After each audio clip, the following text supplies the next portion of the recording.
Shalom saudara terkasih, selamat bertemu kembali bersama saya dalam pembacaan firman Tuhan yang pada kesempatan ini mari kita baca dari kitab Kolose pasal 3. Kolose pasal 3 ayat 18 sampai 21. Tetapi sebelum kita baca, mari kita bersatu di dalam doa. Damai sejahtera dari Allah Bapa yang melampaui akal dan pikiranmu, kiranya menyertai saudara sekalian sekarang sampai selama-lamanya. Bapa di surga, biarlah lewat pembacaan firman Tuhan ini, kami semakin memahami bahwa rumah tangga kami adalah gereja di mana Engkau menyampaikan firman-Mu, memberikan kebahagiaan dan menyampaikan berkat-Mu. Terima kasih Bapa di surga, dalam nama Yesus Kristus kami berdoa. Amin. Saudara terkasih, mari kita baca kitab Kolose pasal 3 ayat 18 sampai 21. Silakan bacakan juga di dalam Alkitab Anda. Saya akan bacakan untuk kita. Hai istri-istri, tunduklah kepada suamimu sebagaimana seharusnya di dalam Tuhan. Hai suami-suami, kasihilah istrimu, dan janganlah berlaku kasar terhadap dia. Hai anak-anak, taatilah orang tuamu dalam segala hal, karena itulah yang indah di dalam Tuhan. Hai bapak-bapak, janganlah sakiti hati anakmu, supaya jangan tawar hatinya. Demikian firman Tuhan. Saudara terkasih, saya sering bertanya ketika menyampaikan firman Tuhan pada pemberkatan pernikahan. Saya sering bertanya kepada kedua belah pihak, orang tua atau orang yang sudah berkeluarga yang hadir di dalam pemberkatan pernikahan. Pertanyaan saya begini, di mana lebih bahagia rasanya, lebih senang, lebih romantis, lebih enak dalam tanda hubungan komunikasi sesudah berkeluarga atau masih pacaran? Di mana lebih enak komunikasi keluarga itu, komunikasi antara pasangan itu saat pacaran atau sesudah berkeluarga? Jawabnya coba tebak. Jawabnya adalah menurut mereka lebih enak masa pacaran. Kenapa lebih enak masa pacaran? Ya mari kita cek apa yang terjadi saat berpacaran dan sesudah diberkati di dalam pemberkatan pernikahan. Ada yang berubahkah? Ya, ada yang berubah. Lalu, kalau ada yang terjadi perubahan di dalam rumah tangga itu, orangnya tetap sama. Orangnya bahkan sudah diberkati, sudah hidup bersama. Tetapi kenapa ada yang terjadi pergeseran di tengah-tengah yang tadi kebaikan, suasana sukacita, ataupun kebahagiaan yang ada di sana? Mari kita cek. Apakah yang sudah terjadi sesudah pemberkatan pernikahan itu? Mari kita kembali sebentar saat Tuhan menciptakan manusia, Adam dan Hawa. Inang bapa suku-sukun hubat tasonon sonari. Di mana lebih kuat, lebih bertanggung jawab di tengah-tengah keluarga itu? Memikirkan keluarga itu, di mana lebih kuat? Suami atau istri? Silakan jawab. Oke. Lalu pertanyaan berikutnya. Siapa yang lebih banyak memberikan pikiran di dalam keluarga itu? Apakah suami atau istri? Silakan jawab. Dan pertanyaan saya kepada para suami, di mana lebih kuat? Di mana lebih kuat di tengah-tengah keluarga? suami atau istri? Mari kita cek. Di dalam Alkitab disebutkan di dalam Kejadian 2 ayat 18. Dalam bahasa Simalungun, lang deharjol main punjung, hubain mabani sada pangurupi. Maksudnya Adam tidak baik seorang diri. Tidak baik manusia itu seorang diri. Aku akan menjadikan penolong baginya. Pertanyaan saya, di mana lebih kuat penolong dengan yang ditolong? Oke, kita sepakat yang lebih kuat itu penolong. Nah, kalau yang lebih kuat penolong, di tengah-tengah penciptaan Adam dan Hawa, Adam tidak baik seorang diri. Aku akan menjadikan penolong. Lalu pertanyaan saya, lalu sebenarnya siapa yang lebih kuat? Adamkah atau Hawa? Istrikah atau suami? Silakan jawab. Inang Bapa, yang sering kita tidak pahami adalah kepala keluarga, Tuhan memberikan tanggung jawab itu kepada suami. Selaku suami yang memiliki tanggung jawab sebagai imam, penanggung jawab kerohanian, penanggung jawab di dalam spiritual, partonduyun di sedia, Bapak. Mari cek kehadiran di gereja. Mungkin di kalangan kota bisa berimbang kehadiran suami dengan istri. Ago ke kalangan hitai huta-huta, di mana lebih banyak tempat duduk ni inang pokoknya tempat duduk ni bapak. Saya sering melayani di Tupuan PA Parinangon, PA Wadita. Ketika ditanyakan ahasi tonggohonon, kan gitu, ahasi tonggohonon. Rata-rata inang bapak namangindoy tonggohon holong atemu pandita tonggohon ham. Coba siapa? Bapa nami. Tonggohon ham bapa nami serama rubah. Inang bapa, kalau suami sebagai kepala keluarga, suami sebagai penanggung jawab, tetapi dalam posisi penciptaan tadi tidak baik manusia itu seorang diri, aku akan menjadikan penolong baginya. Penolong adalah istri, Hawa. Yang ditolong adalah Adam, suami. Lalu mari tanda petik, siapa yang lebih kuat? Penolongkah atau yang ditolong? Mari kita lihat itu dalam konteks kita membaca kitab Kolose tadi. Saya akan bacakan sekali lagi di dalam bahasa Simalungun. Nasyam parinangon, balosi nasyamma, paramangon nasyam. Balosi di dalam bahasa Indonesia tunduk. Wahai istri, tunduklah kepada suamimu. Lalu pertanyaannya, kalau posisi tadi suami itu bapak suami di rumah kami, bapak irunami si tonggohonon, yang disebut dengan balosi itu artinya hormat, tunggung, sangap. Persoalan ini adalah, apakah masih bapak itu sangap? Apakah masih seorang suami itu tunggung? Sehingga saya tidak meragukan kalau seorang istri tidak bisa tunduk di dalam bahasa Indonesia. Bukan berarti berada di bawah penguasaan suami. Ini bukan soal hubungan siapa si gijangan di dalam keluarga. Tetapi bagaimana kita menaruh hormat kepada pasangan kita. Kalau seorang istri, hormatlah kepada suami. Suami, posisikan dirimu sebagai orang yang dihormati. Amin. Posisikan dirimu sebagai orang si balosan. Dia punya harga diri, dia punya wibawa yang dijaga oleh istrinya. Itu makanya firman Tuhan berkata, nasyam parinangon, balosi nasyam paramangon nasyam. Songon na patut. Memang harus patut. Memang harus songon na patut ibagas Tuhanin. Boy do saya tidak meragukan seorang istri untuk tetap hormat kepada suaminya. Tetapi suami apakah dia menjaga dirinya sebagai orang yang dihormati? Suami memposisikan diri sebagai orang yang betul-betul menjaga kewibawaan. Hanya mari kita merenung, kita kaum bapa.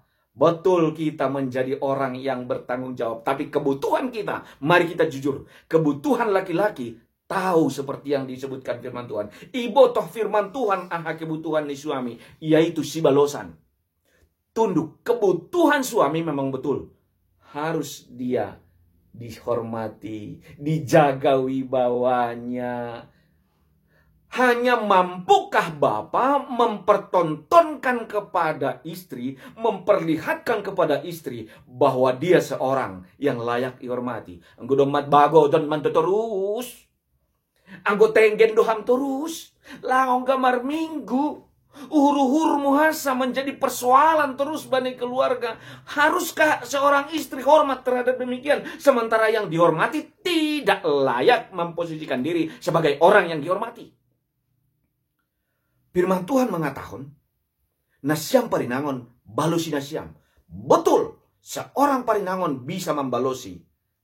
Tapi dalam kondisi bagaimana suami dibalosi. Godoma bagodon terus. Hubar zudian homalalap. Bagaimana dia memposisikan dirinya, memberikan dirinya sebagai seorang yang dihormati. Ya mungkin kita banyak menuntut. Istriku tidak hormat.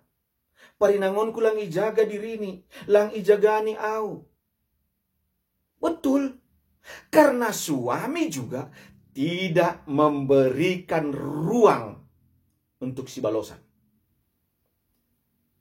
Bukan maksudnya untuk egois ya, bukan.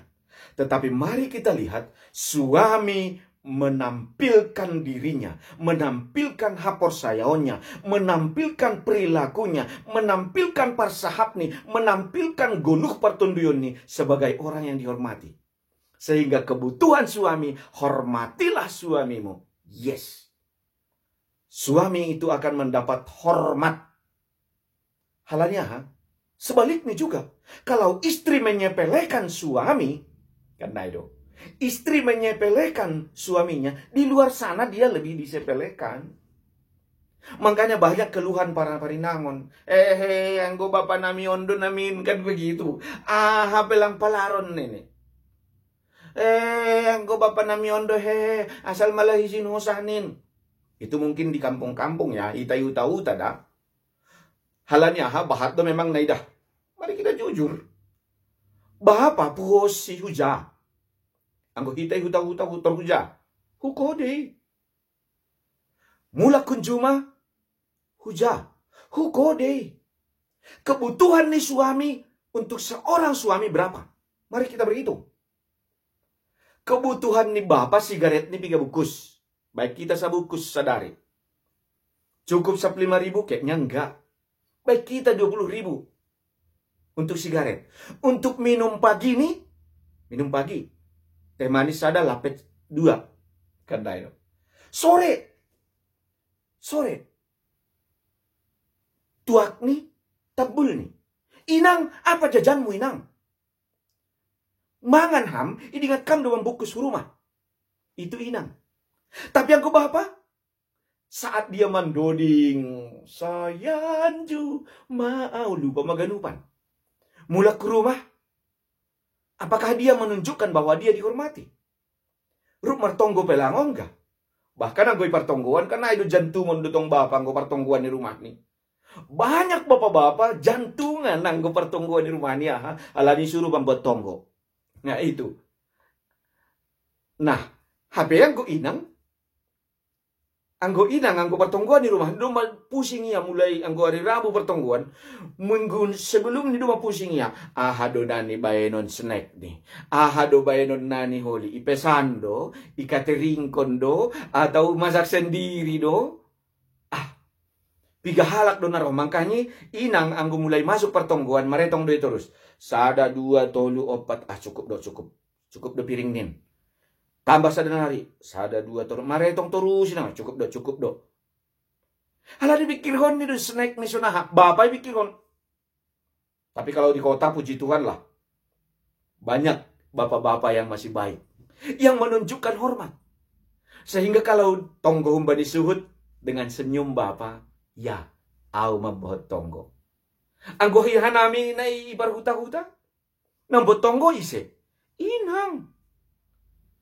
Wahai istri, tunduklah kepada suami. Nasyam parinangon, balosi nasiam ma para mangon nasiam. Sekali lagi, membalosi artinya hormat. Artinya memberikan hormat kepada suami. Dan songon na patut bani Tuhan in. Nataluk bani Tuhan in. Maningon sepadan on, nats on, pakon ayat 15. Ayat 15 basaon nanami.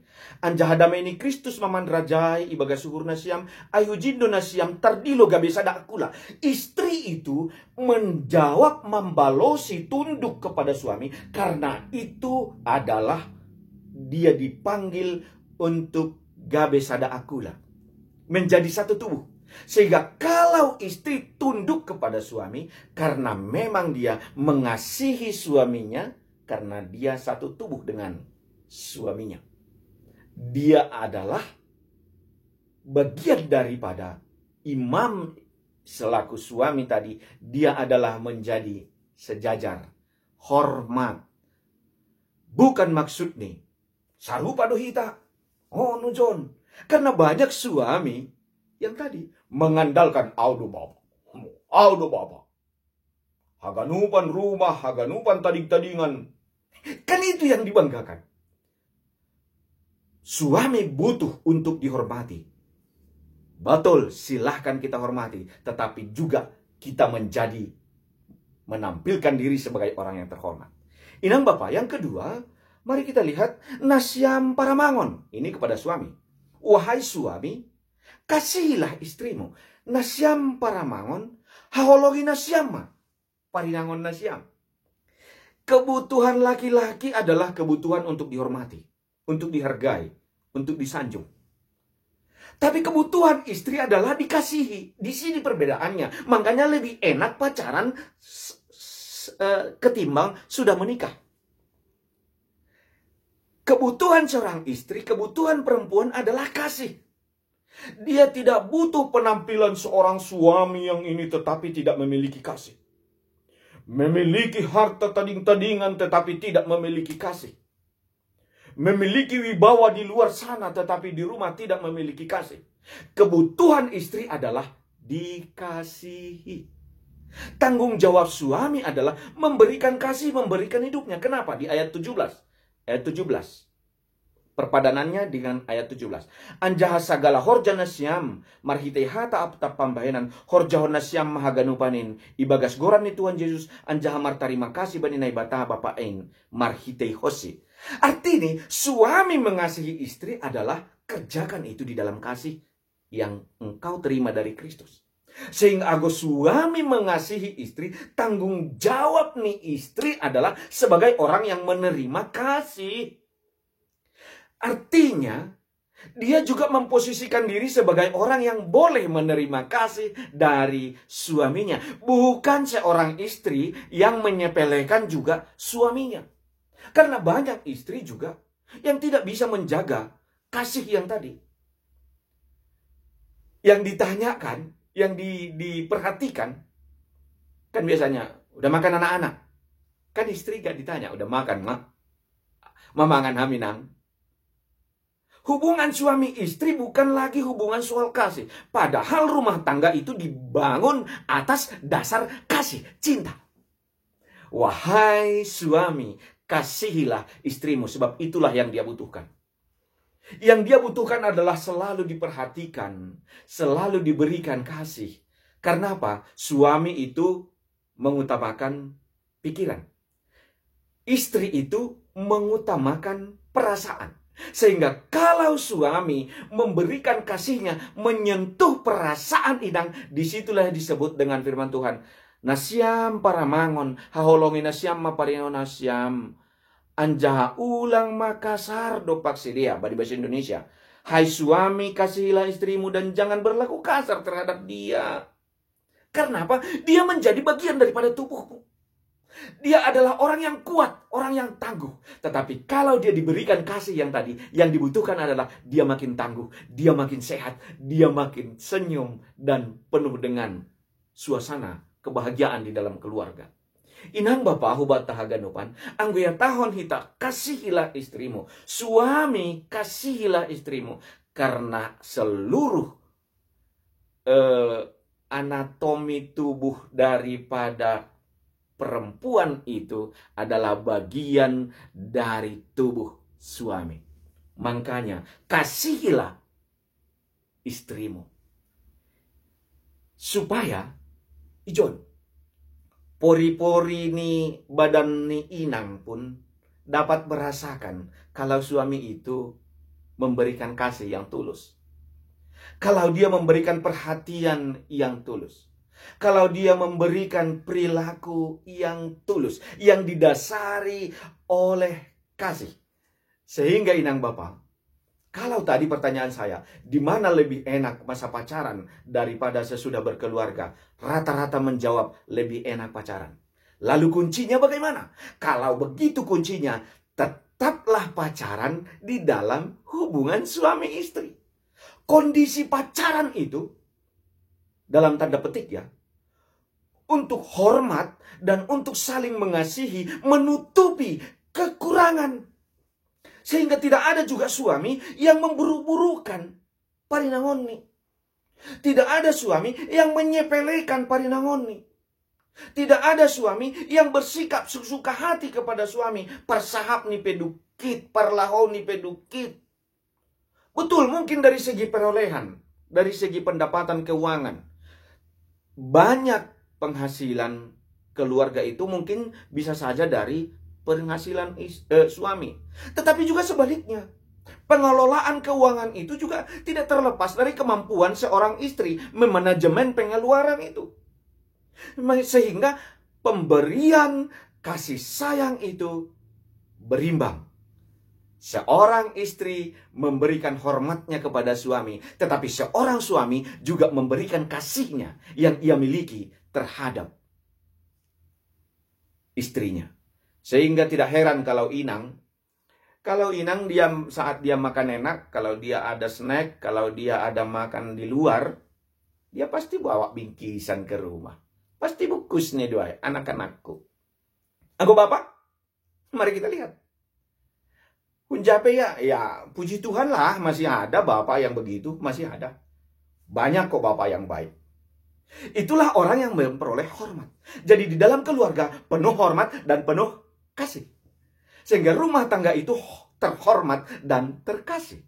Sekarang mari kita lihat di dalam konsep mereka terhadap anak. Nasiam dak danak, balusi nasiam, menama toras nasiam, ibagasaganu.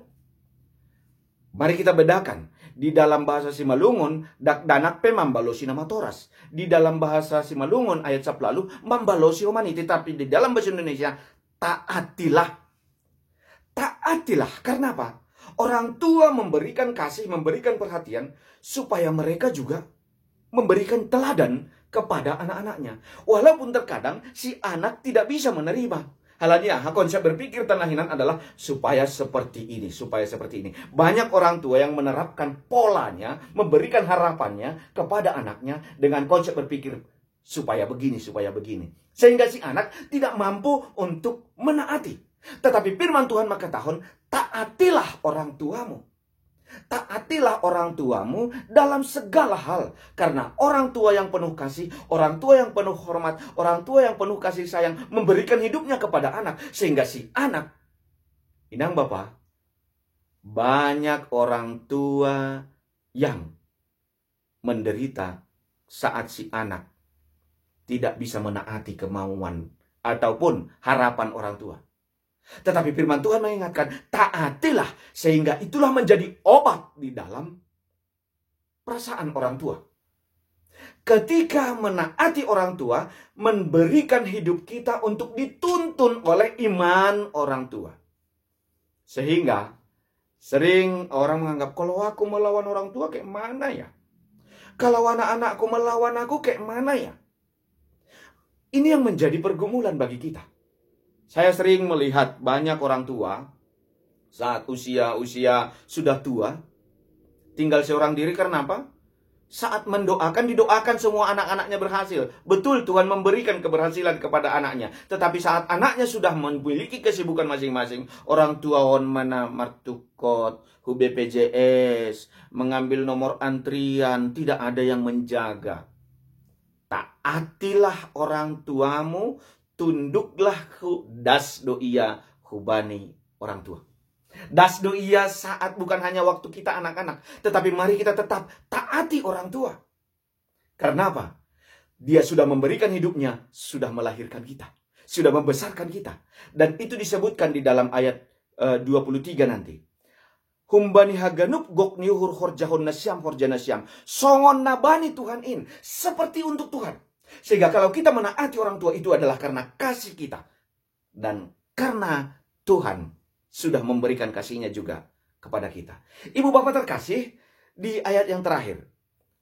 Nasyam bapa, ulang makoras tu nasyam dopak nyomba nasyam, ase ulang mandole si dia.